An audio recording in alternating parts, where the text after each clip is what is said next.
Namaskar and thank you for joining us on our weekly program on the economy from an Indian point of view of the world. On the program,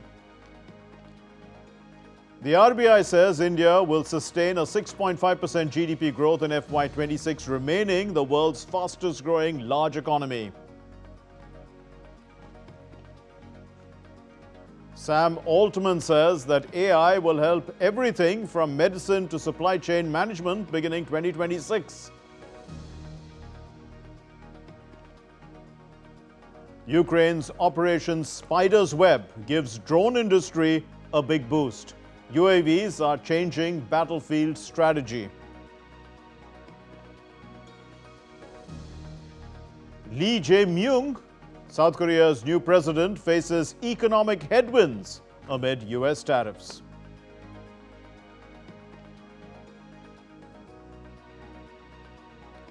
Before we move on, let's listen to one of the delegates at the recent IATA conference in India, Japan Airlines' senior vice president. He says that the airline is increasing its routes to India, which is the fastest growing market in Asia.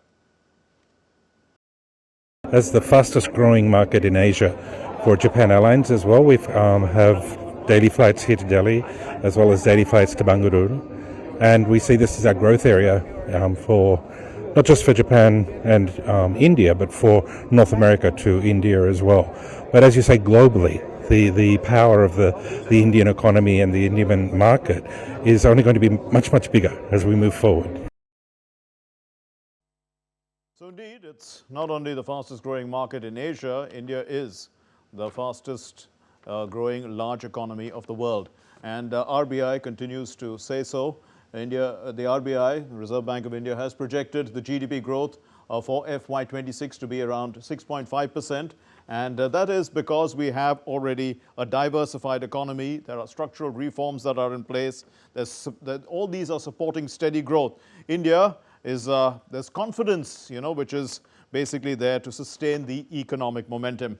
What is driving this is really the robust domestic demand. There's robust domestic demand, and that is the consumption rate is high. That's what's giving the industries something to produce because it's being consumed. And there's also a surge in capital spending. You know that the US and China to grow and make that big leap had spent huge amounts on infrastructure. India is doing that right now, spending trillions of dollars on infrastructure, and that is going to have a significant multiplier effect. That's sustaining the growth momentum. We also have continued fiscal support for the economy, so that means that the macroeconomic fundamentals are good. The fiscal consolidation roadmap is strong. India doesn't have a large fiscal deficit. The inflation is under control. We have a lot of foreign exchange reserves. All this shows that we have strong fiscal support. The sound financial sector also can withstand headwinds. Now again, when we look at the two economies that are ahead of us, their financial sectors were also very strong. So India is now getting a sound financial sector, able now to boost the economy for that big momentum push forward. The implications of this are economic stability. There's India's global positioning. We have sectoral growth, investment to continue. That's going to happen, obviously. As we said, there was strong domestic demand, and that's going to continue. And there's slower global growth that may affect a certain external trade. But India has what we say is a substantial amount of domestic demand that can counter that. Okay, now before we move on, let's listen to Marcelo Ebrard. He's the economy minister of Mexico, and he's talking about Mexico requesting for an exemption from the United States about the newly imposed tariffs on steel, because the US President Donald Trump officially raised the tariffs on imported steel to 50%. Now, he's criticized the move. He argues that the United States holds a trade surplus with Mexico. And what's the point? If you hold a trade surplus, then there's no point in tariffs. You're basically, that's necessary only if you have deficits. Let's listen to what he said. First, I don't think these tariffs can be sustained over time because, as has happened with tariffs before, they will need to be adjusted due to their significant economic impact. Second, I think it's unfair to Mexico because the United States has a trade surplus with Mexico. It makes no sense to put a tariff on a product where you have a surplus. Y tercero, eh, And Prasenjit Basu, senior economist, he is with us in the studio, going to help us, unpack a lot of all this. Mr. Basu, thank you very much for being with us. Now, how has India been able to maintain its position, as the fastest growing major economy in the world, with a projected growth of 6.5%? Well, I think if you get the macroeconomic fundamentals right, then you can continue to grow strongly. So India's fiscal position has been relatively stable. The fiscal deficit has been small relative to most of the world. Inflation has been very well contained. Inflation has averaged slightly less than 5% over the last 11 years and is now at 3.2%. So that has helped. Plus, the external balances have been very well managed. So if you look at the current account, the average current account deficit over the last 11 years is about 1% of GDP. In the latest fiscal year, it's likely to be 0.8% of GDP, and there's likely to be a fairly large surplus of over 1% of GDP in the current account in the January to March quarter. So all of that is contributing. If you have a stable external balance, well-contained fiscal deficit, and inflation staying very low relative to history, then you have the backdrop for faster growth. And of course, the government has done its bit. It has invested enormously in infrastructure. And so if you look at growth over the last 4 years, Right. average real GDP growth has been 8.2%. That's really pretty spectacular when you look back to Indian history, when you look back to the history of Asia over the last 40 or 45 years. Relatively few countries have achieved that sort of pace of growth. And so India is now a standout performer Fair enough. in Asia and the world. So also, we supposedly have very strong domestic demand, which is, we don't really need the global market to that extent. But can this really be sustained? I mean, what's sustaining it? Well, I think that the RBI and the government are being very conservative in estimating growth of 6.5% this year. Now, 6.5% was last year's FY25 growth rate. That was, I think that's the low point. Yes. Average growth over the past 4 years has been 8.2%. I think India will comfortably grow 8% this year, real GDP growth of 8%, primarily for two reasons. One, the budget provided support for consumption by cutting income taxes across the board. So you're going to get a significant boost to private consumption coming from the reduction in everybody's tax. All taxpayers are benefiting from a reduction in rates. So that's one benefit. Second is that interest rates are set to come down. Given that inflation is down to a 10-year low, the likelihood is that India is going to be able to cut interest rates at least 100 basis points. I think another 100 basis points at least, and perhaps more. Tomorrow, a 25 basis point cut is a certainty, and I think there's a reasonable chance that it might even get a 50 basis point cut. Okay. But even if it's only 25 basis points, we are beginning to see interest rates coming down, and that is likely to continue because food inflation was India's biggest problem, and it has now been contained. Vegetable prices are falling. Vegetable prices are falling sharply year on year. As a result, headline inflation is a lot lower. Food inflation is pretty much at a 7 or 8 year low. So with food inflation down, headline inflation down to just 3.2%, likely to be lower as we go forward, there's ample scope for interest rates to come down. And with interest rates coming down, you're likely to get a boost to private investment spending, which in fact was quite, investment spending was a big driver of growth in the last fiscal year. It's likely to accelerate. So you have the well springs of a sound economic acceleration. So what are the broader implications then of India's economic growth for India's global positioning? Global positioning changes over time. Of course, by the end of this year, India will be the fourth largest economy in the world. It's very likely that within another 2 years, India will be the third largest economy in the world. And as you become, the third, That's the because second. Japan and Germany are both stagnant.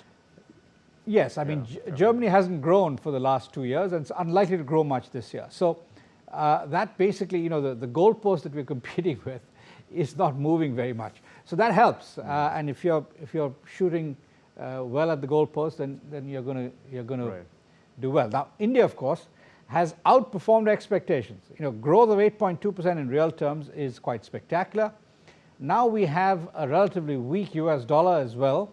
So if the rupee continues to gain strength, then in fact we could topple Germany even quicker than expected. So, but I think it's certain that within 2 years we will become the third largest economy in the world. And then there's a relatively large gap with the first two, of course. But the point is that if you're the third largest economy in the world and you're a buoyant, fast-growing economy, then the rest of the world takes notice, wants to trade with you more, wants to make more concessions to you, and wants to participate in this fast-growing market. Mr. Basu, stay with us for our next story as well. Sam Altman, the CEO of OpenAI, has made some bold predictions about AI in 2026.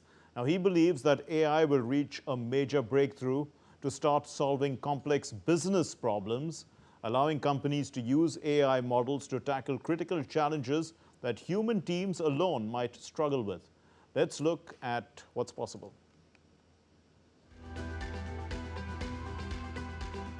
The world is changing fast and smooth, according to Sam Altman, American entrepreneur, investor, and CEO of OpenAI.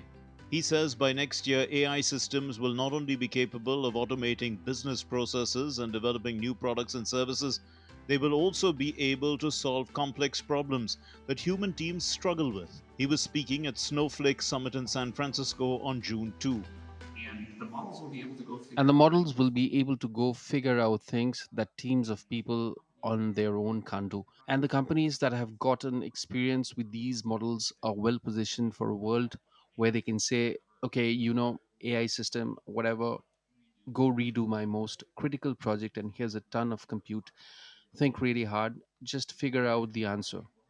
People who are ready for that, I think, will have another big step change next year.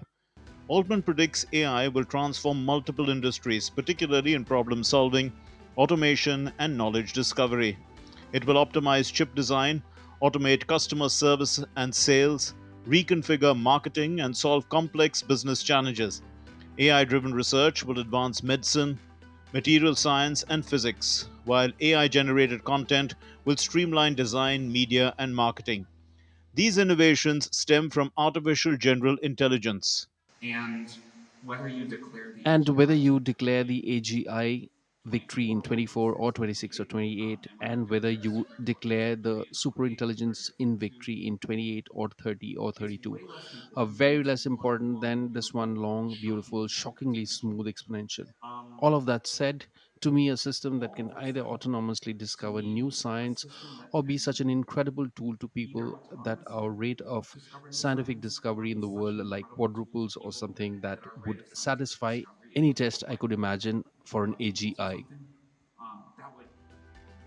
AI is transforming manufacturing and services by improving product design and operational efficiency. Altman, a leading voice in artificial intelligence, has noted the rapid and seamless progress of AI over the past 5 years. He expects momentum to continue, predicting that upcoming models in the next year or two will be remarkably advanced. The Economic Brief, DD India. Prasenjit Basu continues to be with us. Mr. Basu, so how should businesses take advantage of AI? Will the old ones that don't adapt lose market share? Absolutely. I think every business is now looking at how artificial intelligence can boost their productivity, can boost their systems, their marketing systems, their finance systems, their R&D in particular. So yes, I mean, every business has to take advantage of this opportunity, and those that don't, that aren't able to adapt AI models effectively to their businesses are going to fall by the wayside. that's a given. Um, what exactly AI can do, of course, remains a little bit questionable. But the point is that you cannot ignore it. It is the new technology of this era. And like every technological innovation, AI is going to uh, change the nature of jobs. Yes. It'll probably make us a lot more efficient, which means that uh, you know the 4-day work week may be something that becomes a distinct possibility Sure. around the world. Within a few years. I started my career at a time when we had a 6-day work week. It's almost most people have forgotten that it used to be a 6-day work week, and even on Sundays you weren't really fully on holiday. Uh, so now and then over time, Yes. it went to a 5.5-day work week, and then to 5 days. Uh, essentially, I lived through the era of the personal computer, the laptop, and the smartphone.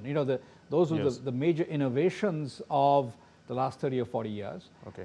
And now that AI is likely to enhance the efficiency and productivity of all of those innovations, Right.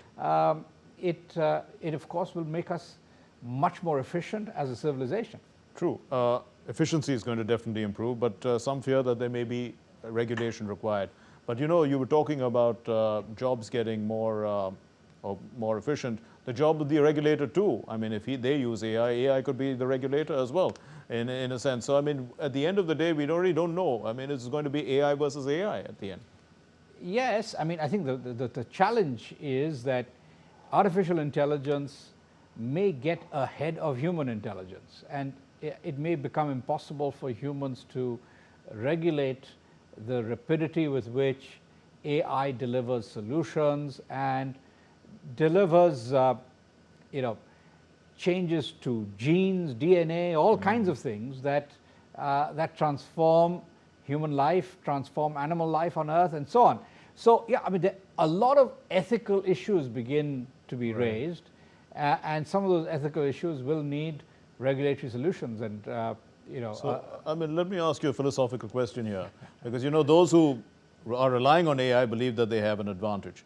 But really speaking, if everyone is going to be using AI, then there is no advantage, isn't it? Is that a state of equilibrium? yeah, obviously there will be a state of, now, when the personal computer was introduced, those that didn't have it, didn't benefit from the productivity gains that could occur. But very quickly the new technology becomes ubiquitous because competitors emerge. So is this perfect competition or what? Sell. What is it? Yeah, I mean, the new competitors try to sell the new technology to those that don't have it, and they try to find ways of selling it cheaper so that people will adopt it, and so that sort of unleashes competition, it unleashes productivity and innovation, and that reduces costs and enhances the quality of products and services around the world. So that is a process of innovation, I'd say the sort of virtuous circle that is about to be unleashed. And if Sam Altman is right, then over the next year or two, we'll see tremendous benefits from the deployment way of this of new living. technology. Yeah. We leave it there. Thank you very much, Mr. Prasanjit Basu, Senior Economist. Thank you for joining us and unpacking this for us. And moving on to our next story, according to a report by Business Wire, the global market for drone warfare was valued, in fact, at $25.2 billion. But this was in 2024. And it's now expected to reach $41.9 billion by 2030. The ambitious Ukraine operation, which was known as Spider's Web, it's demonstrated the effectiveness of combat drones, and it serves as a powerful endorsement of their capabilities. Anu Kaushik provides further insights into this development. Codenamed Operation Spider's Web, it was a strike like no other. On 1st June 2025, Ukrainian drones attacked multiple Russian air bases, destroying several aircraft capable of carrying long range missiles equipped with nuclear weapons. This was the first time Ukraine struck so far into the Russian territory. According to Ukraine, the drones smuggled into Russia.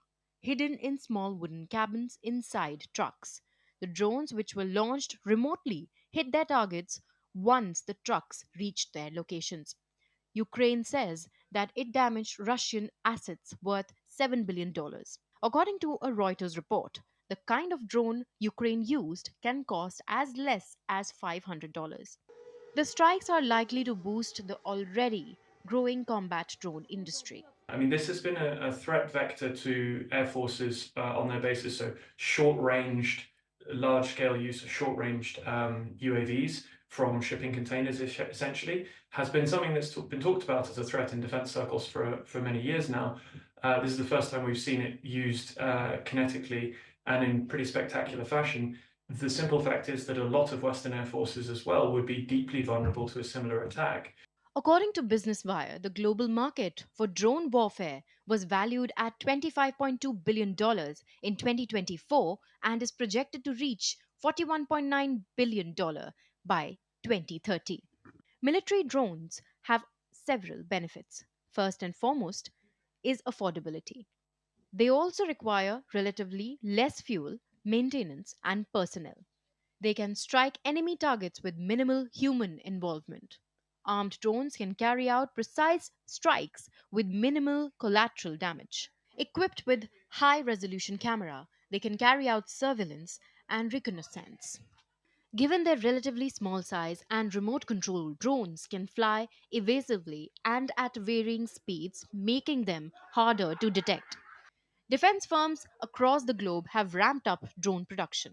Top companies in this field include US Northrop Grumman, General Atomics, Raytheon Technologies, and Israel Aerospace Industries. But combat drones also have shortcomings. They are dependent on communication networks which can be hit by cyber attacks. Air defense systems are being modified to neutralize drones. The use of drones in warfare gained prominence during the 2020 Nagorno Karabakh war, in which Azerbaijan's drones were able to overwhelm Armenia's air defenses. At that time, it was believed that drones would be mainly used by countries with relatively smaller armed forces. But the recent trends have shown that even nations with large militaries are investing in drones. The Economic Brief, DD India. Well, South Korea has elected Lee Jae-myung as its new president. As he steps into office, one of his most urgent challenges will be navigating the country's export-reliant economy through the turbulence triggered by tariffs imposed by the US President Donald Trump on key American trading partners. Diptanshu Kashyap has the details. We leave you with his report. Thank you very much for watching the Economic Brief. Namaskar. Asia's fourth largest economy, South Korea has elected Lee Jae-myung, considered by many one of its strongest presidents in recent years. The liberal opposition leader won an early election after months of instability sparked by a brief martial law under Yoon Suk Yeol. Lee's campaign focused on uniting a deeply divided nation and reigniting economic growth, while preparing for tough trade talks with the United States. He also said that his government will be a pragmatic pro-market government. It is time to restore our democracy, which has been destroyed by armored vehicles and rifles, our livelihoods and economy, which have collapsed due to indifference and irresponsibility, and our national security and peace, which have been reduced to tools of political strife. Now Lee takes office facing significant economic challenges amid rising global tensions. South Korea's growth nearly flatlined in the final quarter of 2024 as domestic uncertainty and external risks from a second Trump presidency take their toll. US President Donald Trump's 25% reciprocal tariff has added further pressure just as key South Korean exports begin to decline. The Bank of Korea recently cut its 2025 growth forecast sharply from 1.5% down to 0.8%, highlighting the scale of the slowdown. This marks only the fourth time since 1987 that growth is expected to fall below 1%. The ongoing US China trade war involving South Korea's two largest trading partners is weighing heavily on the export led economy. Total exports have fallen 1.3%, while car exports alone slipped 4.4%. Exports to both the US and China were hit even harder last month, dropping about 8% each. Meanwhile, car exports to the US have plummeted over 30% year on year. As the fourth largest steel supplier to the US, South Korea is particularly vulnerable to new tariffs. Lee, who moved from progressive proposals towards a pro growth agenda, now faces pressure to protect the economy. His government is expected to seek extra time in trade talks while carefully balancing relations with China, North Korea, and the US. The stakes are high, with global headwinds threatening an already fragile recovery. Diptanshu Kashyap's report for the Economic Brief for DD India.